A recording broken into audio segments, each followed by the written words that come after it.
Venus and star blessings, everybody. So I just put a post up yesterday of the occultation of Mars, which is basically the Sun and Mars forming a conjunction, which will be on the 17th in Melbourne and 18th in Melbourne and 17th.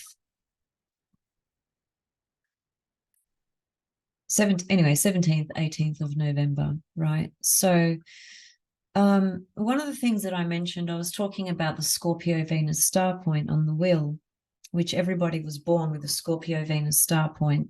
And I was suggesting that this energy of the Scorpio Venus star point would energize that Scorpio Venus star point. The Sun-Mars conjunction would be energizing the Scorpio Venus star point.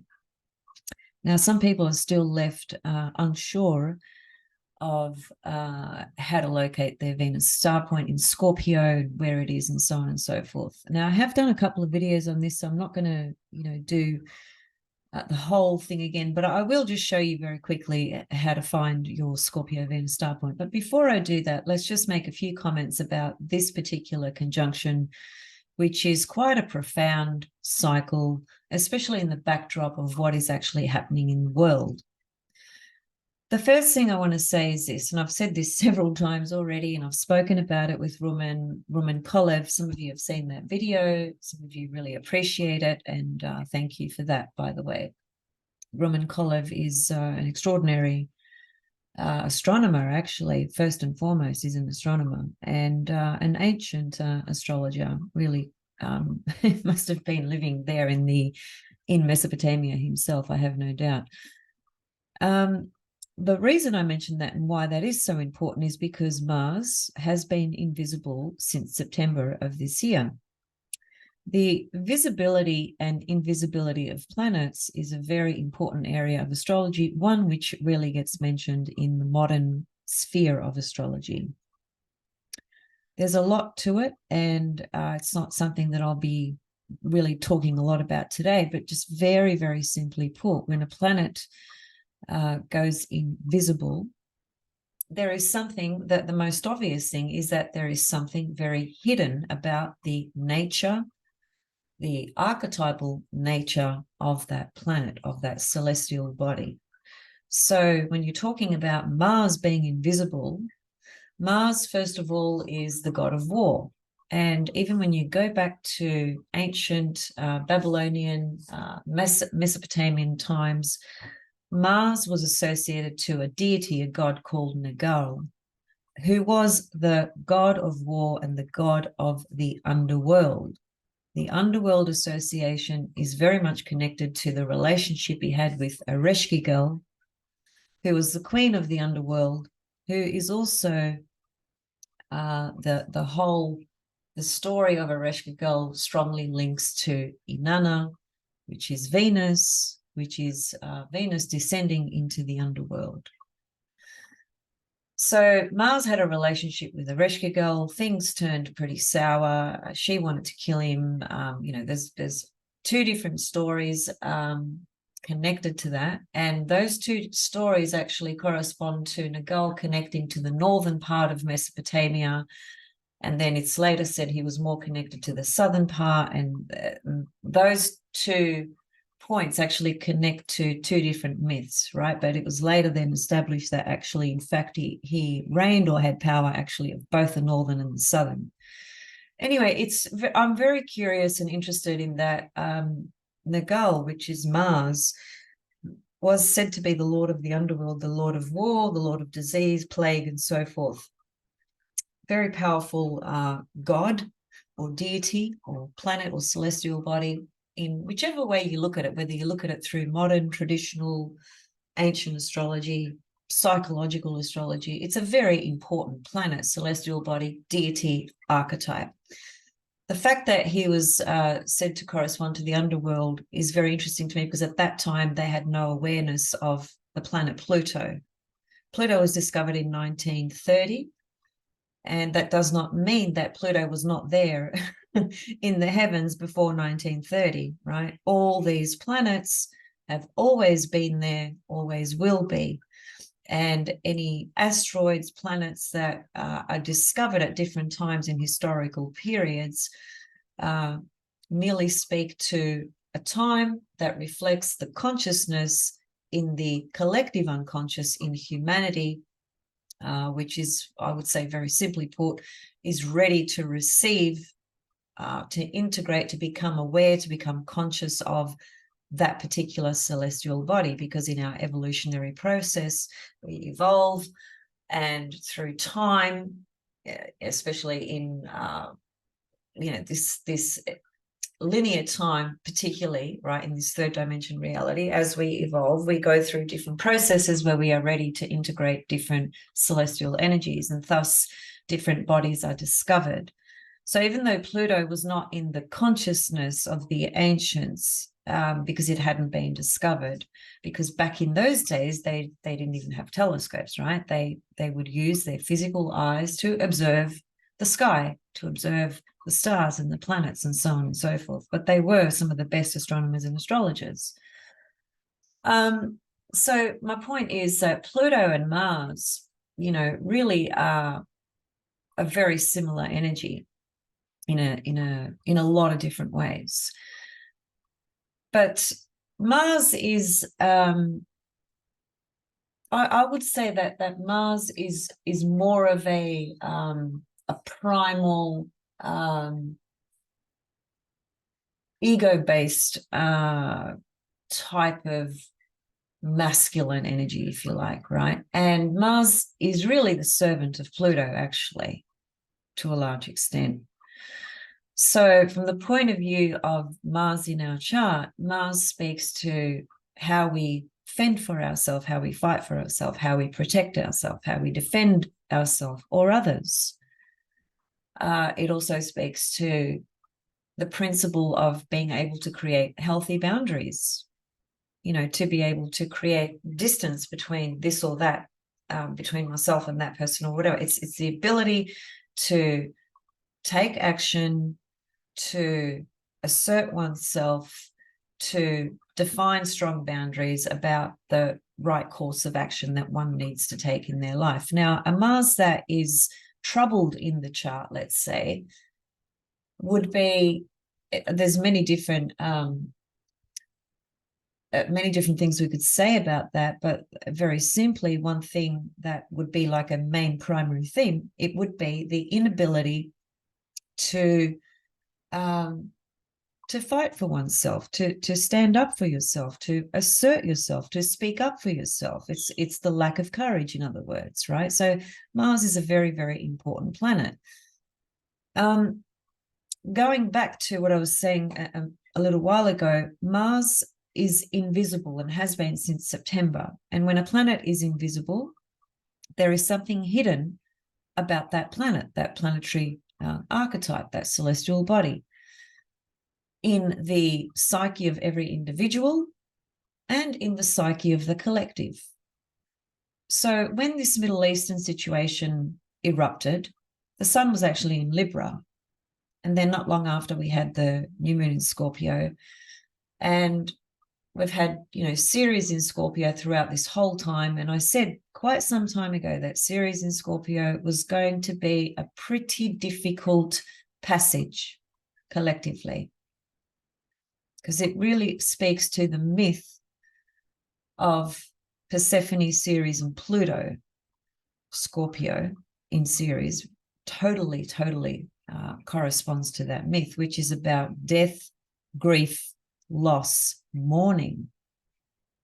And that those words encapsulate exactly, precisely what is taking place in the Middle East.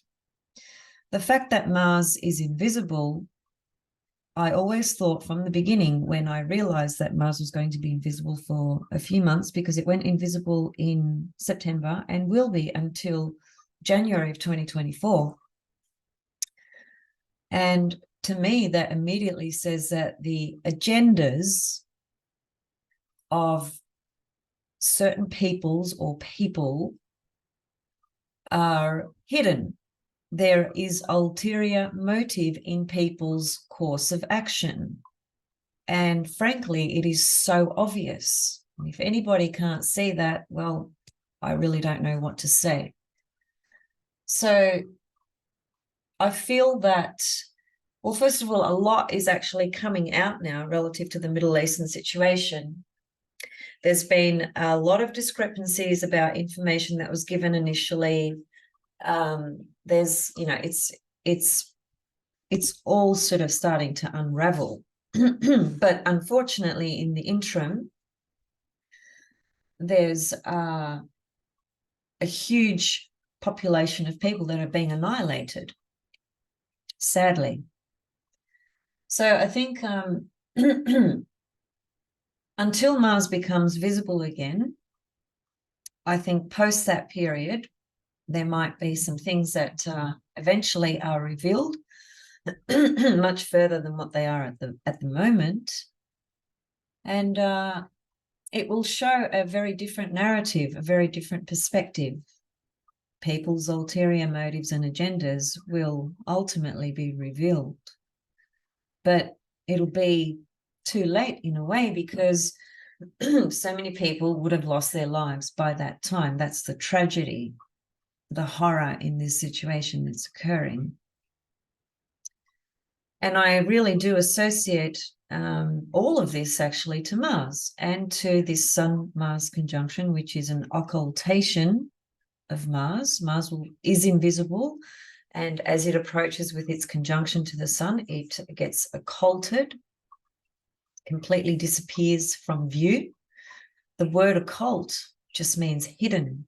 That's all it means. The word occult has had such negative associations attached to it in the consensus reality, often being referred to as something that's evil, that's dark, that's associated with cults that, perform evil acts and so forth. And of course, there are a lot of cults that have performed very evil acts and still do. There's no doubt about that. But the word occult just means hidden from view. So this is an energy that's erupting at the moment with having an opposition to Uranus. Now, the Sun and Mars have already passed the exact opposition to Uranus, but they are still within range during this conjunction, during the occultation. And the opposition to Uranus is directly speaking to the trauma that is taking place and that will be imprinted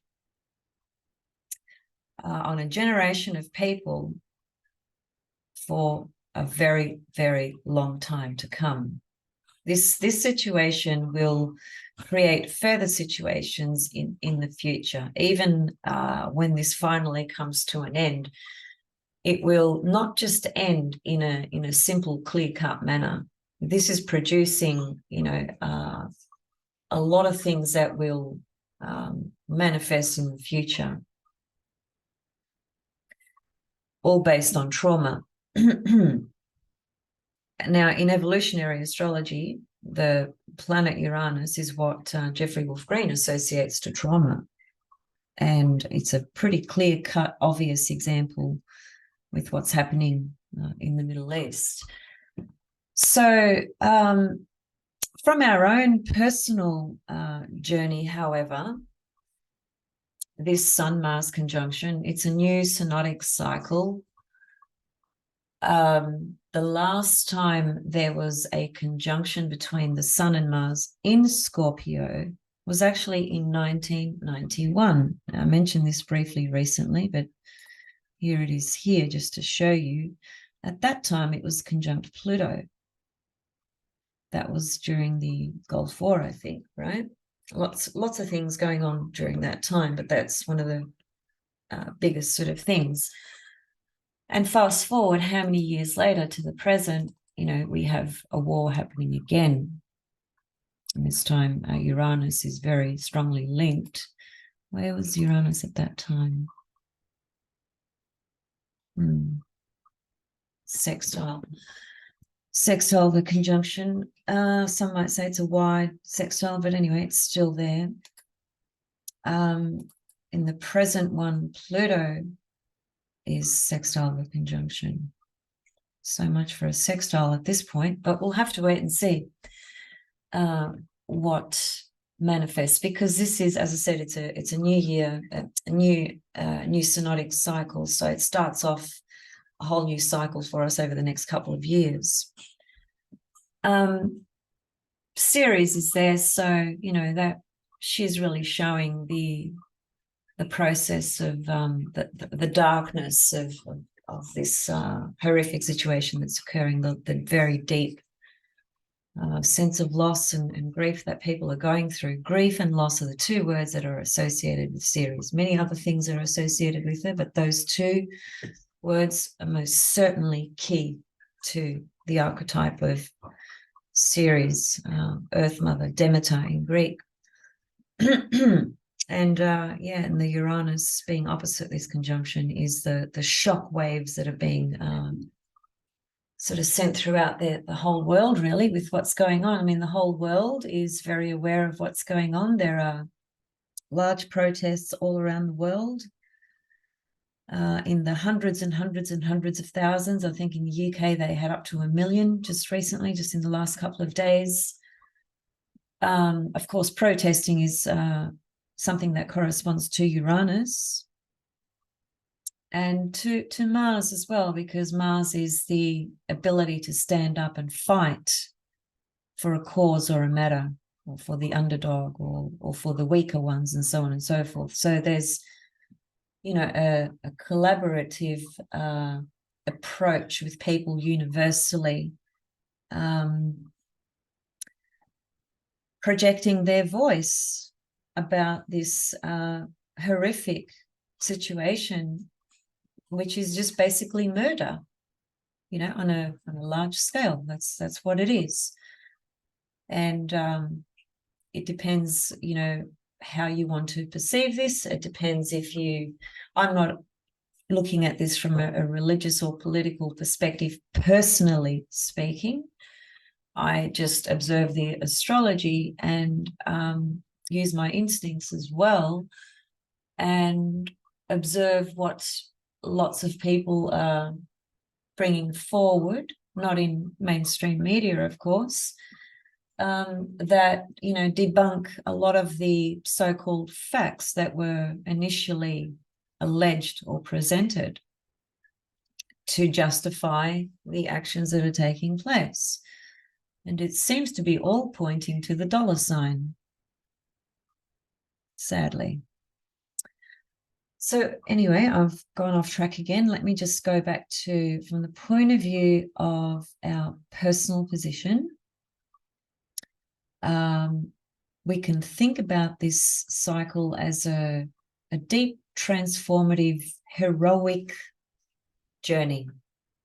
I use the word heroic because hero corresponds to Mars, and the hero resides within all of us. We all have to be heroic at different times in our life. There are circumstances, situations that call upon us to be heroic in situations that are, very difficult, very painful, very, very challenging. That can be that can manifest in so many different ways, right? In connecting this with the Scorpio Venus star point, which everyone has a Scorpio Venus star point, unless they're, around about 100 years of age, they will not have the Scorpio Venus star point. They will have a Sagittarius one,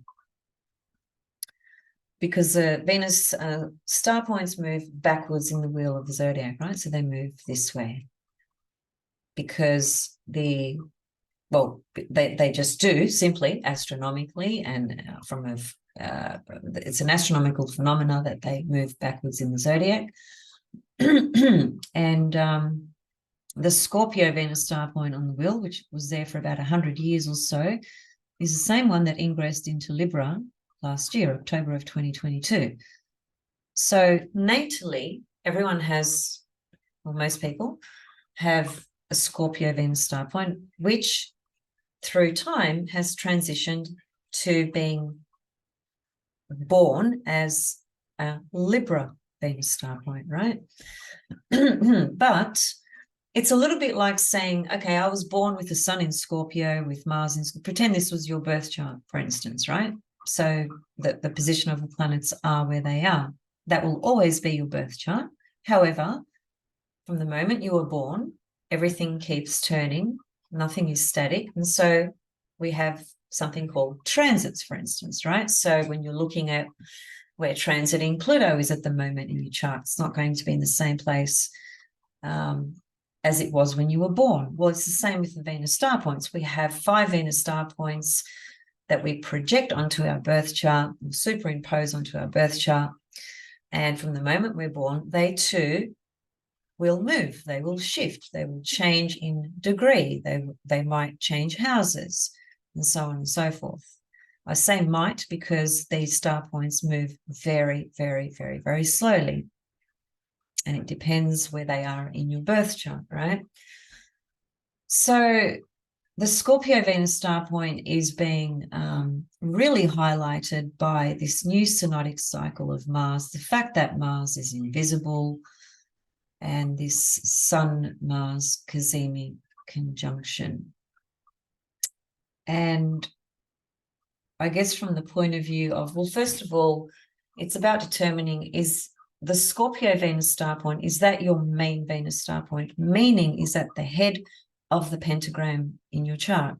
The head of the pentagram is really your Venus star point. That's the imprint that Venus imprinted inside you, inside your heart and your soul. And then the 4 remaining star points, which create 2 arms and 2 legs, if you like, are different points, and they speak to different things, and they function in a different way. They are helping hands and giving hands, helping feet and giving feet, as Ariel Gutman refers to them. I don't want to go into the complexity of that, although I have spoken about that previously, but just have a look. Is the Scorpio Venus star point on the wheel, is that the head of your pentagram, or is it one of your feet or one of your arms? It's still going to be important wherever it is, but certainly if it's the head of your pentagram, it's primary. It's a really big deal. And, you know, I've shown this before, but I'll just quickly show it again, because I've noticed from my post that there are still many people that don't know this. So this is a PDF file which you can download from Ariel Gutman's website, actually, and just keep it on your desktop, etc. And it starts from 1870. And see, that's that line there, December 1874, 16 Sag, that's the Scorpio Venus star point. So anyway, I'll just show you.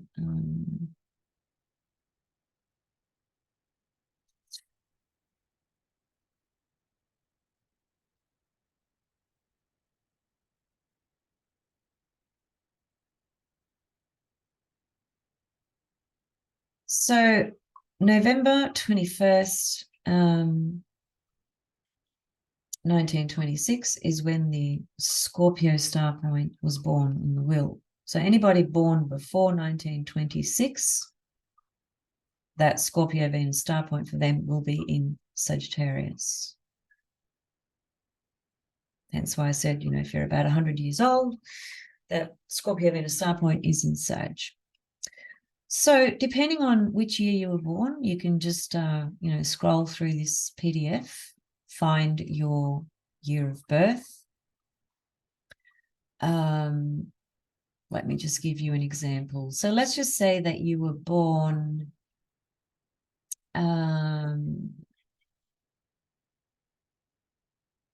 anywhere from, well, let's just say January, February, March, any of those months of 75.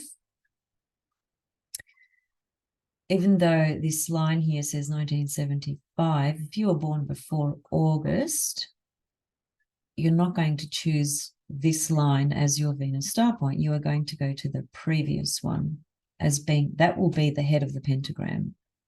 So if you were born early 1975, your Venus star point will be in Scorpio. And then the two previous ones will become an arm and a leg, and the ones ahead of the Scorpio one will become the other arm and leg, right? So that'll be your 5 Venus star points. So this is how you basically work it out, very simply put, and you don't even need a time of birth. That's the brilliant thing about the Venus star points, because in astrology, time of birth is just, so fundamental, so crucial, not only time of birth, but the accurate time of birth, which most people don't even have. Anyway, that being said, you don't need a time of birth to work out your Venus star points. So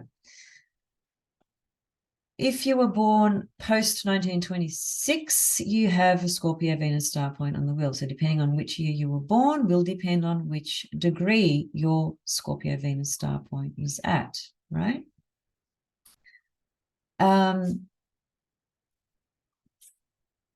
So it could be 17, it could be 13, it depends how old you are. If you were born in the 80s, then it's going down to 11, 10 degrees of Scorpio. Right, now you might say, okay, that Mars, Sun-Mars conjunction is at 25, so it's too far to be conjunct your Scorpio Venus star. Well, that's correct, it is too far. But even though it's not conjuncted, it's in that zone where your Venus star point lives. Remember, the Venus star point is a magnetic energy and force. So every year when the sun goes into Scorpio, and every couple of years when Mars passes through Scorpio, the sun and Mars, and any other planet for that matter, that ingresses into Scorpio, as it passes over your Scorpio Venus star point, it energizes, it magnifies that energy, it opens that portal up for you, it enables you to embody and engage and connect with that Venus star point, right? To align with it more, to activate its energy, to evolve through it more. Basically, the Venus star point is what you are inherently imprinted and gifted by through Venus herself. It's a very deep, inherent imprint that is a gift. Venus rules gifts, of course, that you are meant to give to the world. Now, a lot of people who are not aware of their Venus star points, or whether their head of the pentagram is a Scorpio one, and so on and so forth, well, when you don't have this knowledge, you're not consciously tuning into the power of these Venus star points. But it will very likely be, though, that you are still expressing, that Scorpio Venus star point. You're just not aware, consciously aware that that's what you are doing.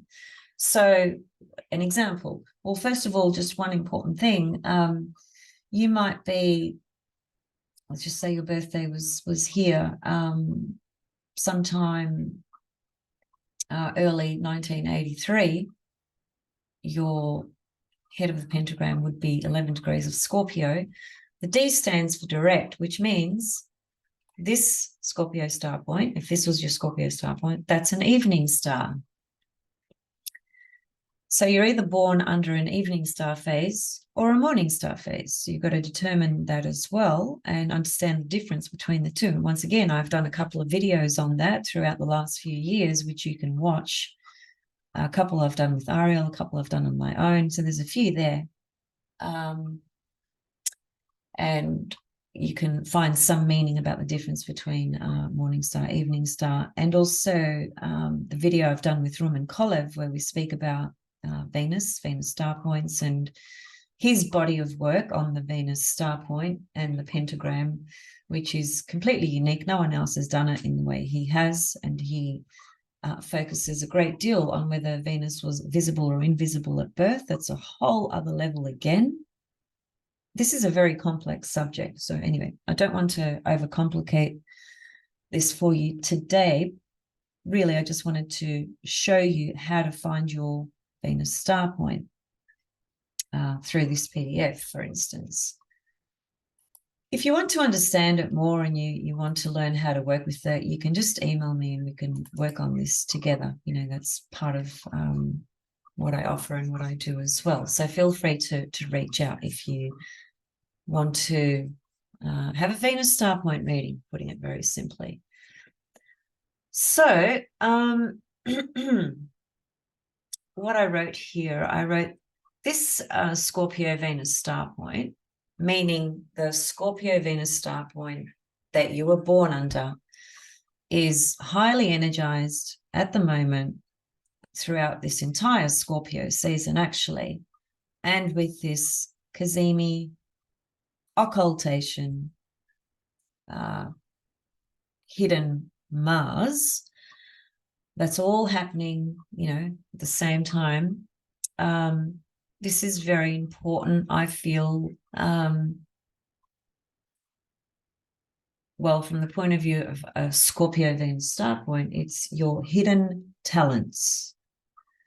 What's the ruler of Scorpio? It's Mars and Pluto. Scorpio is very much about the hidden unconscious components within us.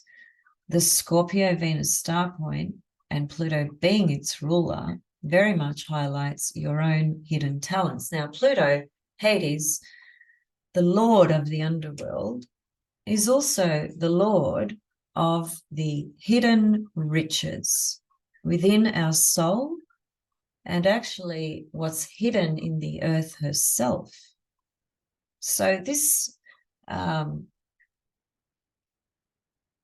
this occultation, I feel at least from a conscious and positive level in our own personal work in progress in our life, in evolving and becoming more awake and a better version of ourselves and so on and so forth. This is a really powerful energy to integrate more deeply to our own hidden natural abilities and talents. Tap into our own hidden riches and resources that have nothing to do with the material world. The greatest power and the greatest gifts reside inside your soul, not in this material plane. They will manifest on this material plane, but you will not get them by reaching out. You will attain them or wake these things up when you reach within. A lot of people don't understand what that means or don't know how to do it, and I can appreciate that. But for those people that are very connected to an inner life, an inner existence, a soul life, these kind of portals are extremely powerful for people working on those levels inwardly. So it's a powerful transformative passage of waking up, you could say, the hero within us. Sun and Mars both connect to a heroic journey. This is a new synodic cycle. And if it's passing over your Scorpio Venus star point, which it will be for all of us, unless you're born before 1926, there is an energized component there of your birth chart, which is worth paying attention to and, you know, making the most out of this. And obviously, a lot of the key things that come into it is personal transformation as well. It could be, you know,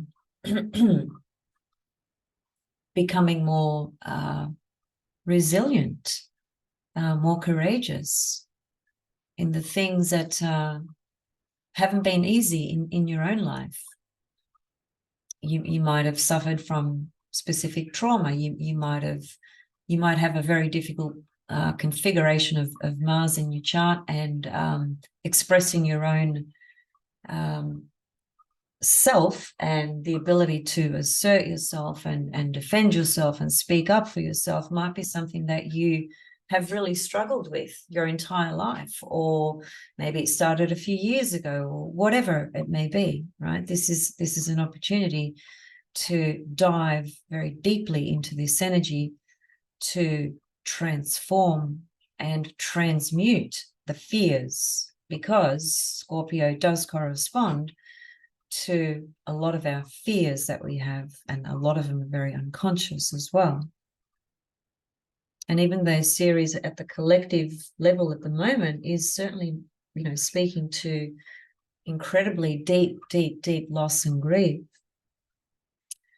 from a personal perspective, we too may be going through some kind of loss of some kind in our own life, and that could be in personal relationships, you know,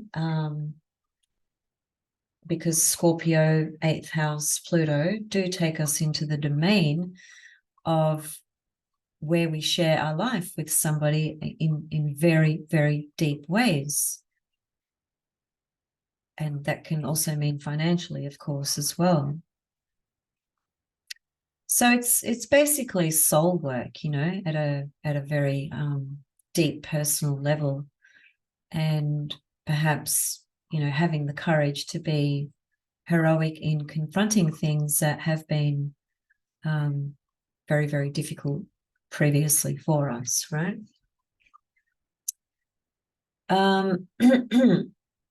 Okay, so I think I shall leave it there, but just wanted to share those few thoughts. Some of these things I've already shared, so you may have heard me point to some of this already previously. However, I thought that I will speak about it again because we're just one day away from this conjunction, which is a very powerful portal, both collectively and individually. You know, the collective, unfortunately, the collective component of it thus far has just been brutality, shock and trauma. But I do feel that a lot of things are going to be revealed later on. They are already starting to show up, and they will be further revealed as time goes on. A couple of days ago, or a few days ago, we stepped into Mercury in Sag, which is much brighter than Mercury in Scorpio. But as soon as Mercury entered Sag, it's squared off with Saturn, you know, and that can be frustrations where I mean, really, it can be so many different frustrations where you're trying to pardon me, you're trying to communicate something to somebody, and you're feeling like they're not hearing you, they're not listening to you, they're suppressing what you're trying to convey or communicate. I've had that experience in the last couple of days. Even today with my landlord, you know, just not wanting to take responsibility for a maintenance issue in this property, which is very typical, you know, in the rental world. You know, they, as long as they have your rent money, they couldn't care less about anything else. That's a sad reality, and that's that should be like classed as a criminal behavior, frankly speaking. Just the way you know, they rip people off and just take advantage of them, and couldn't give a shit about fixing anything in the property. You know, hundreds of thousands or millions of people go through this shit every single day. And sometimes you just get really fed up with it. Like I'm having one of those days today. It's Mercury square Sag. So Mercury will later square Neptune, and that's going to be an important date to observe, actually. Let's just see when that occurs exactly. It's coming up very soon. There it is there, 27th of November. So almost 2 weeks away. And that little configuration there, I think, will be a time where some really confusing, misinformed data, narratives, and so forth will be presented, and it will be filled with lies and deception. And I mean that from a collective perspective, especially in the backdrop of the matters that are taking place in the Middle East. There's so much bullshit already, and there's just going to be more that comes out at that time. So once again, critical reasoning skills, use your own mind, discern for yourself, research, investigate, ask the question. You know, I wrote a post the other day, I don't think I shared this one on YouTube, where I said that a free thinker is an individual, which is Uranus, that will use their own mind to discern and decipher over anything that they are inquiring about. In other words, they will not take what is presented as being gospel, but rather ask some questions around it, right? Because the opposite to that is to be presented with a case, a story, a narrative, a situation, whatever it is, and just accept it as it being gospel and the absolute truth. And I think if we've discovered one thing in no uncertain terms in the last 3.5 years, is that how much of what has been projected into the world has been an absolute lie. What we have been told and taught has been an absolute lie. And even the average person who lives in the Saturn world has some kind of understanding about that now. There's still a lot that perhaps have blinkers on. And see, when you live in that consensus reality, it means that you need somebody to dictate to you what you should believe and what you should think and how you should live your life. That's called Saturn, at that very, very basic, mundane level, when the psychology of Saturn is not integrated but projected. So a free thinker will ask questions and will discover things for themselves, and will not need somebody to tell them how to think, what to say and what not to say. And so again, you know, with the Sun-Mars conjunction in Scorpio, that is about empowering our own willpower to be courageous enough to basically assert our desires and goals in a way that helps us evolve. And I mean consciously, I'm not talking about, because the unconscious level of Mars, unintegrated level of Mars, unhealthy level of Mars is aggression and bullying and stepping all over people. And we're seeing a hell of a lot of that going on, aren't we? That's the unintegrated Mars. That's the ego, unintegrated level, unevolved.